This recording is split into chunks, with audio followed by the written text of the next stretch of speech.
രാഷ്ട്രീയ സ്വയം സേവക് സംഘിനെ സർക്കാർ തലത്തിൽ രജിസ്റ്റർ ചെയ്യണമെന്ന ആവശ്യത്തിൽ കർണാടക സർക്കാർ നിലപാട് കടുപ്പിക്കുന്നു.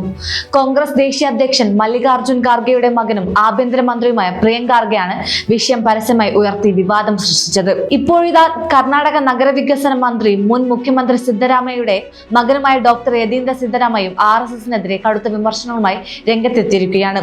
ഭാരതം എന്ന രാജ്യത്തെയോ ഹിന്ദു എന്ന സനാതന ധർമ്മത്തെയോ RSS എന്ന സംഘടനയുമായി സമീകരിക്കാൻ കഴിയില്ലെന്ന് യതീന്ദ്ര സിദ്ധരാമയ്യ വ്യക്തമാക്കി. RSSന്റെ പ്രത്യയശാസ്ത്രം താലിബാന്റെ ചിന്താഗതിക്ക് സമാനമാണ്. ഒരൊറ്റ മതവ്യാഖ്യാനം എല്ലാവരിലും അടിച്ചേൽപ്പിക്കാനാണ് അവർ ശ്രമിക്കുന്നതെന്നും അദ്ദേഹം ആരോപിച്ചു. രജിസ്ട്രേഷനുമായി ബന്ധപ്പെട്ട പ്രിയങ്ക് ഖാർഗെന്റെ വാദങ്ങൾ യതീന്ദ്ര പിന്തുണയ്ക്കുകയും ചെയ്തിട്ടുണ്ട്. ഹിന്ദു മതം രജിസ്ട്രേഷൻ ചെയ്യാത്തതിനാൽ തങ്ങൾക്കും രജിസ്ട്രേഷൻ ആവശ്യമില്ലെന്ന RSSന്റെയും BJPയുടെയും വാദങ്ങളെ മൈസൂരിൽ മാധ്യമപ്രവർത്തകരോട് സംസാരിക്കവേ യതീന്ദ്ര സിദ്ധരാമയ്യ പൂർണ്ണമായും തള്ളി. മതം വേറെ, RSS എന്ന സംഘടന വേറെയാണ്. യാഥാർത്ഥ്യം പറഞ്ഞാൽ RSSകാർ യഥാർത്ഥ ഹിന്ദുക്കളല്ല. അവർ ഹിന്ദു മതത്തിന്റെ യഥാർത്ഥ തത്വങ്ങൾക്ക് എതിരായി പ്രവർത്തിക്കുന്നവരാണ്.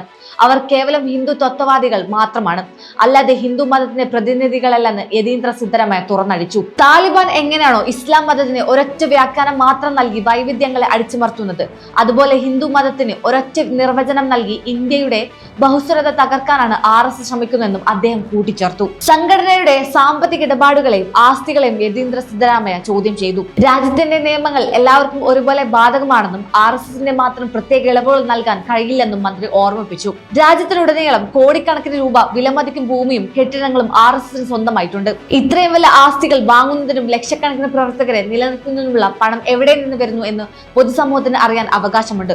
ഒരു സാധാരണക്കാരൻ നികുതി റിട്ടേൺ ഫയൽ ചെയ്യേണ്ടി വരുമ്പോൾ വലിയ സാമ്പത്തിക ഇടപാടുകൾ നടത്തുന്ന RSSനെ എങ്ങനെയാണ് സൊസൈറ്റി രജിസ്ട്രേഷൻ നിയമങ്ങളിൽ നിന്ന് ഒഴിവാക്കണമെന്നും യതീന്ദ്ര ചോദിച്ചു. RSS സർസംഘചാലക് മോഹൻ ഭഗത്തിന് കത്തയച്ചുകൊണ്ട് ആഭ്യന്തരമന്ത്രി പ്രിയങ്ക് ഖാർഗെയുമാണ് പുതിയ വിവാദങ്ങൾക്ക് തുടക്കമിട്ടത്. RSSന് സർക്കാർ രജിസ്ട്രേഷനിൽ നിന്ന് ഇളവ് നൽകുന്ന ഭരണഘടന വ്യവസ്ഥയോ നിയമമോ ഏതാണെന്ന് വ്യക്തമാക്കാൻ പ്രിയങ്ക് വെല്ലുവിളിച്ചിരുന്നു. രേഖകളുമായി തന്റെ ഓഫീസിലേക്ക് വരാൻ അദ്ദേഹം RSS നേതൃത്വത്തെ ക്ഷണിക്കുകയും ചെയ്തു. കോൺഗ്രസ് ദേശീയ വക്താവ് പവൻ ഖേഡയും ഈ നീക്കത്തിന് പിന്തുണയുമായി രംഗത്തെത്തി. രാജ്യത്ത് 4000-ലധികം ശാഖകളും 5000-ഓളം റൂട്ട് മാർച്ചുകളും നടത്തുന്ന ലക്ഷക്കണക്കിന് ആളുകളെ അണിനിരത്തുന്ന ഒരു സംഘടനയ്ക്ക് എങ്ങനെയാണ് നിയമപരമായ പദവി ഇല്ലാതിരിക്കുക എന്ന് അദ്ദേഹം ചോദിച്ചു.